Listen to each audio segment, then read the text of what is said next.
کے بندے ہیں پہلی ہے چولیاں لبوا کے بندے ہیں پہلی ہے چولیاں لبوا کے بندے ہیں پہلی ہے چولیاں لبوا کے بندے ہیں پھیلی ہے چولیاں کتنے مزے کی بھی آپ کے پاک در کی ہے کتنے مزے کی بھی آپ کے پاک در کی ہے کتنے مزے کی بھی آپ کے پاک در کی ہے عجب بلندی جنت پہ کس لیے اتنا عجب بلندی جنت پہ کس لیے دیکھا نہیں کہ بھیک وہ کس اونچے در کی ہے شربت نہ دے تو کرے بات لطف سے شربت نہ دے تو کرے بات لطف سے شربت نہ دے تو کرے بات لطف سے یہ شہد ہو تو پھر کسے پرواہ شکر کی ہے یہ شہد ہو تو پھر کسے پرواہ شکر کی ہے ممتا کا ہاتھ اٹھتے ہی آقا کی دل تھی ممتا کا ہاتھ اٹھتے ہی آقا کی دل تھی دوری قبول عرض میں بس ہاتھ بھر کے ہے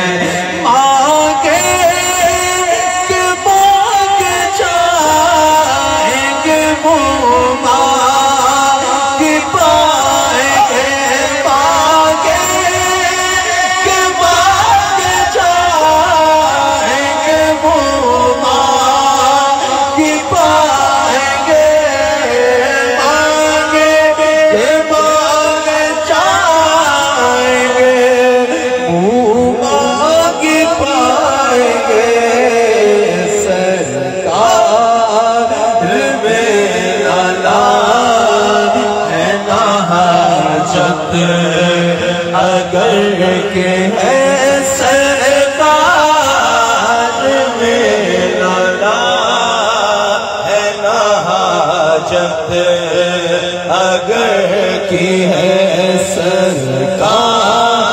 سب جوہروں کا اصل تیرا جوہر غنا اس دھوم کا سبب ہے تیری چشم اتنا مجھے لگتا ہے اعلیٰ حضرت نے حج کا منظر دیکھتے ہوئے کہا اس دھوم کا سبب ہے تیری چشم اتنا ممنون تیرے دونوں نے پانی ہو یا میرا ہوتا کہاں خلیل و بنا کا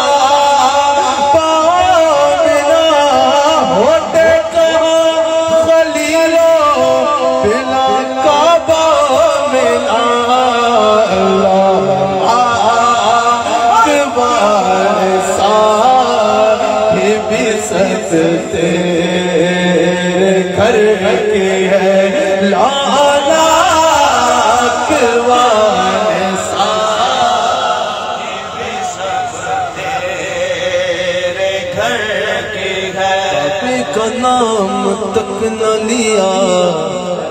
طیبہ ہی کہا پوچھا تو ہم سے جس کہ نوحزت کدھر کی ہے اس کے تو فعل حج بھی خدا نے کرا دیے اصل مراد حاضری اس پاک در کی ہے جہاں سی بھی ہے چاہیتے یہ طیبہ ہے ظاہر و سی بھی ہے چاہیتے یہ طیبہ ظاہر و یہ پکا نہیں کہ جانچ جہاں خیر و شر کی ہے نہیں کہ جانچ جہاں خیر و شر کیونکہ حبیب عرش ہے اس سبز کوپ میں حبیب رب عرش ہے اس سبز کوپ میں پہلو میں جلوہ گاہ عتیق و عمر کی ہے پہلو میں جلوہ گاہ عتیق و عمر بہت مشکل کلام شروع کر دیا اس کے صرف 2 شعر پڑھ کے ایک شعر آپ کے ذوق کے لیے پڑھ لیتا ہوں اف بے حیا کہ یہ منہ آپ کے حضور ہاں آپ کریم ہیں آپ کی خود درگزر کی ہے آپ سے چھپاؤں منہ تو کروں کس کے سامنے کیا اور بھی کسی سے توقع نظر کی ہے میں چاہوں کہاں پکاروں کس کا موت کو جاؤ کہاں پکارو کس کا موت کو کیا اور بھی کسی سے توقع نظر کی ہے کیا اور بھی کسی سے توقع نظر کی ہے مولا علی نے واری آپ کی نیند پر نماز وہ بھی اثر جو اعلیٰ خطر کی ہے تو ثابت ہوا کہ جملہ فرائض فروض ہے ثابت ہوا کہ جملہ فرائض فروض ہے اصول دگی استاد پر بھی ہے وہ جس کے لیے محفل کون سجی ہے پھر تو سے بری جس کے وسیلے سے بنی ہے وہ ہاشمی مکی مدنی عربی ہے وہ میرا نبی میرا نبی میرا نبی ہے احمد ہے محمد ہے وہی ختم رسول ہے مختوم مربی ہے وہی بالی کل ہے وہ جس پہ نظر سارے زمانے کی لگی ہے وہ جس پہ نظر سارے زمانے کی لگی ہے وہ جس پہ نظر سارے زمانے کی لگی ہے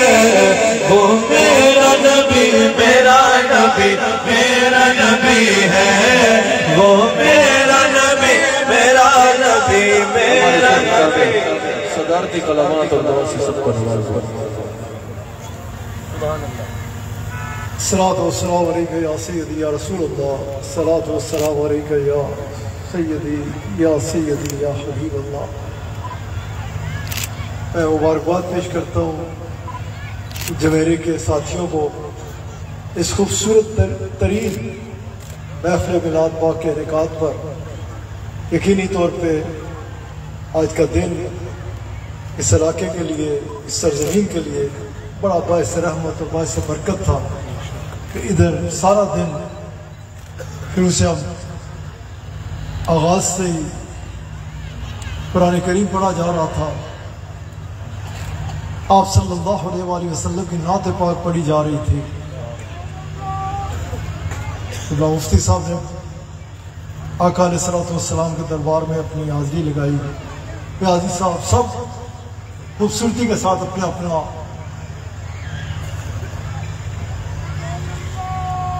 نذرانہ عقیدت اپنے آقا علیہ السلام کے دربار میں پیش کرتے رہے، اور پھر جیسے ادھر بات ہوتی بھی رہی، سب منتظر تھے۔ سید سلمان گل صاحب نے فرمایا بھی کہ ایک دم جب قبلہ صاحب آئے تو اللہ کے فضل سے محفل کا رنگ بدلا، محفل حاضری سے حضوری میں چلی گئی۔ اس سارے دن میں اگر آپ کے کانوں میں آواز پڑی، اور جس کو قبلہ صاحب نے بڑے خوبصورتی کے ساتھ ہمیشہ کی طرح ایک خوبصورت ترین انداز میں عقائد کے بارے میں، ہمیں کس انداز سے زندگی کو گزارنا چاہیے اس بارے میں، اور مسلمان کیسا ہوتا ہے اس بارے میں بات خوبصورتی کے ساتھ بیان فرمایا۔ ان محافل کے انعقاد کا مقصد بھی یہی ہوتا ہے کہ ہم اکٹھے ہوں، بیٹھے، اپنی اصلاح کریں، اپنے معاملات کی طرف توجہ کریں، اور جب اس محفل سے نکلیں تو کم از کم تھوڑا سا اس طرف خیال کرتے ہوئے شریعت مطہرہ یقین رکھیے، آپ علیہ السلام کے احکامات و فرمودات، اللہ کریم کا یہ فرمان جو آپ علیہ السلام تمہیں دیں وہ لے لو، اس سے جس سے آپ روکیں اس سے رک جاؤ، یہ ہماری بھلائی کے لیے ہے۔ ہم اگر پاکیزہ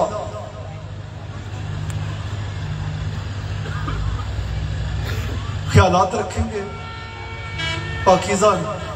گمان رکھیں گے، پاکیزہ دل رکھیں گے، پاکیزہ زبان رکھیں گے، تو اس میں ہمارے لیے فائدہ ہے۔ وہ ہمارا خالق ہے، وہ 70 ماؤں سے بڑھ کر ہمیں پیار کرتا ہے، اور آپ صلی اللہ علیہ وآلہ وسلم تو آپ تو ہے ہی عالمین کے لیے رحمت۔ آپ اس چیز کو سمجھیں کہ جو وہ ہمیں بتاتا ہے نا اس میں ہمارے لیے بھلائی ہے، جو آپ علیہ السلام ہمیں دیتے ہیں اس میں ہمارے لیے بھلائی ہے۔ ہم اگر اس چیز کو سمجھ پائیں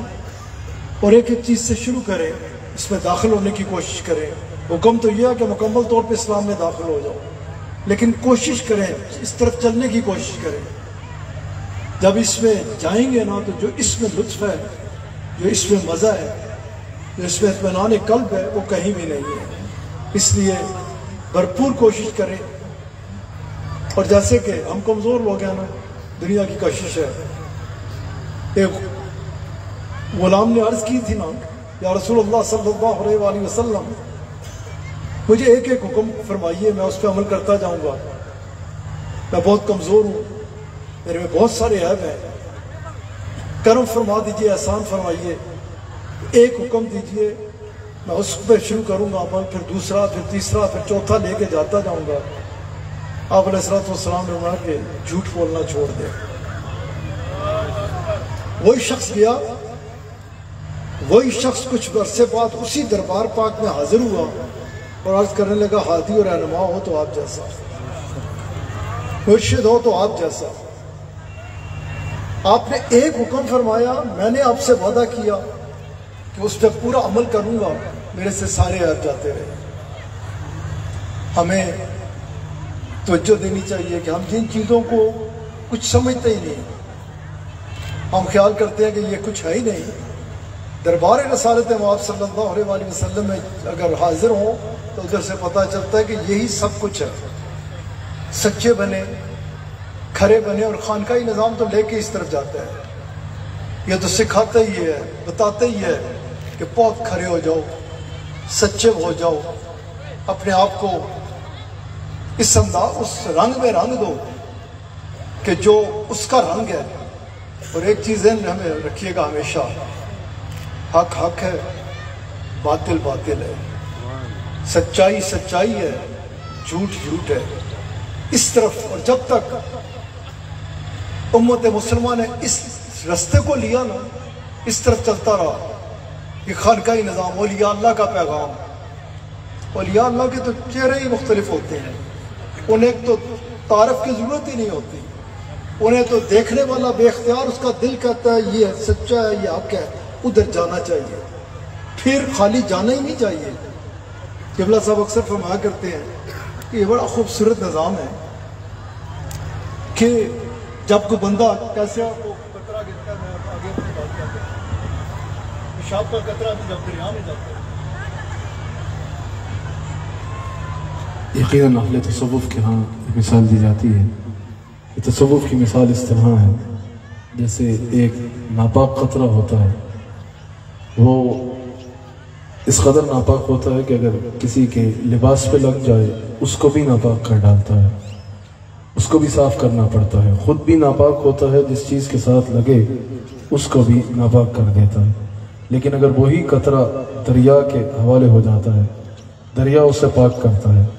نہ صرف پاک کرتا ہے بلکہ وہ اس انداز میں دریا سے مل کے دریا کا حصہ بن جاتا ہے کہ وہ پاک کرنے والا بن جاتا ہے. اگر وہی قطرہ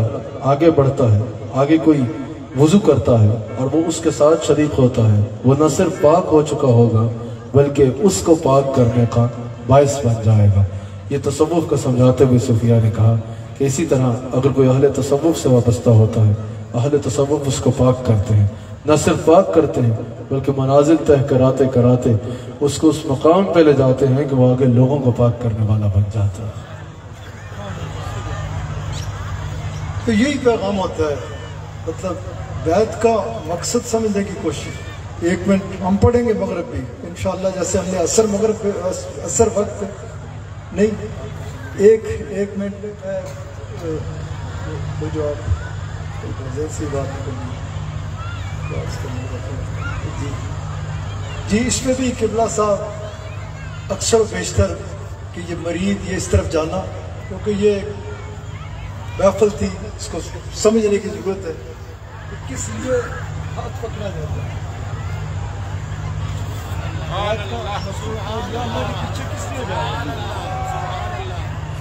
یقیناً جو ہمارے شیخ کامل کا عنوان ہے،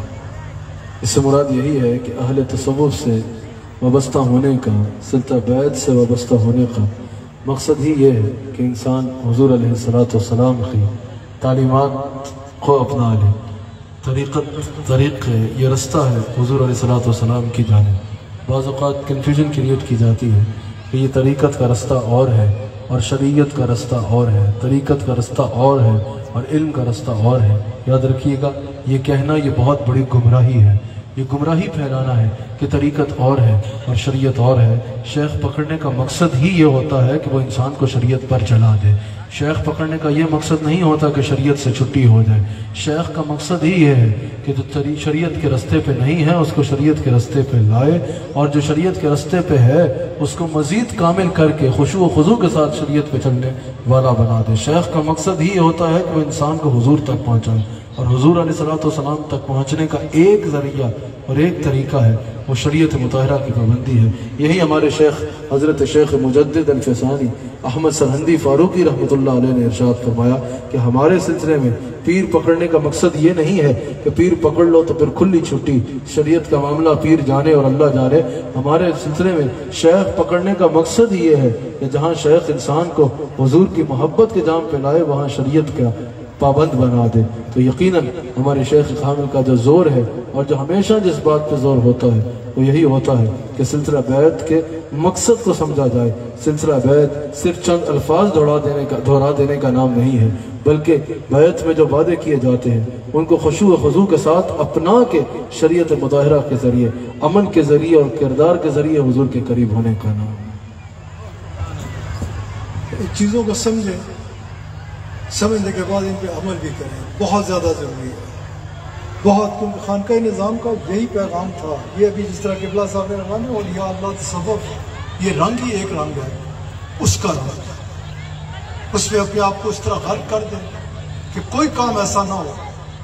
جو اس کی اور اس کے حبیب علیہ السلام کی اطاعت سے آتے ہو، جو آپ علیہ السلام کی اتباع سے دور ہو۔ اسی رنگ کو اپنانا چاہیے، یہی رستہ تھا،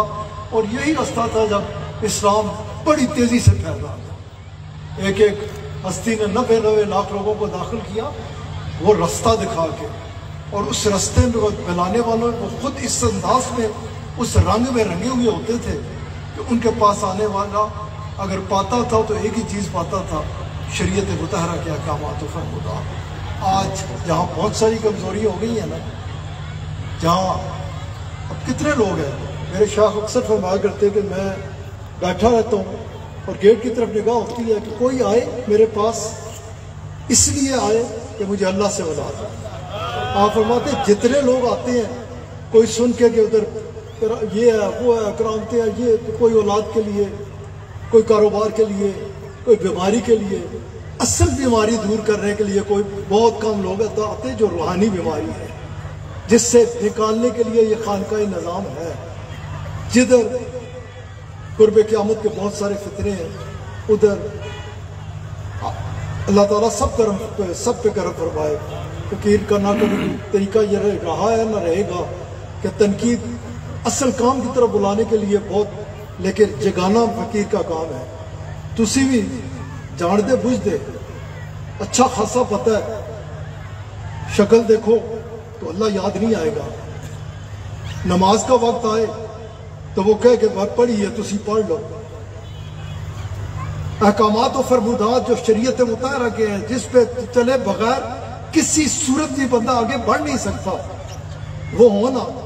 کہ تسی بھی تھوڑا بھی تو حال کوئی نہیں رہ گیا، عوام کا بھی یہی حال ہے، وہ بھی ادھر تک کیا دینے اس کی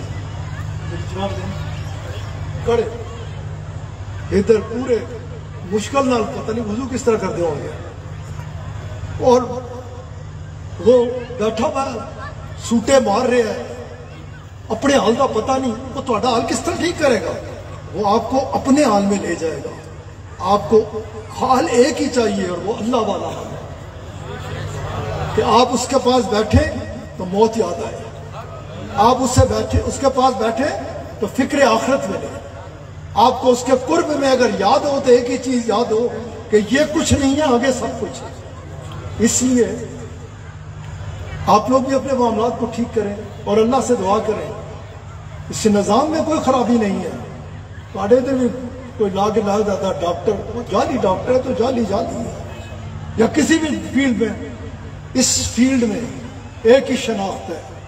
ایک ہی جس کا رسول اللہ صلی اللہ علیہ وآلہ وسلم نے فرمایا کہ اسے دیکھو تو اللہ یاد آ جائے۔ اللہ کی رجاعت محبت پہ غرق کرنے کے لیے اسی طرف توجہ رکھنے کی ضرورت ہے، اس طرف ان محافل کے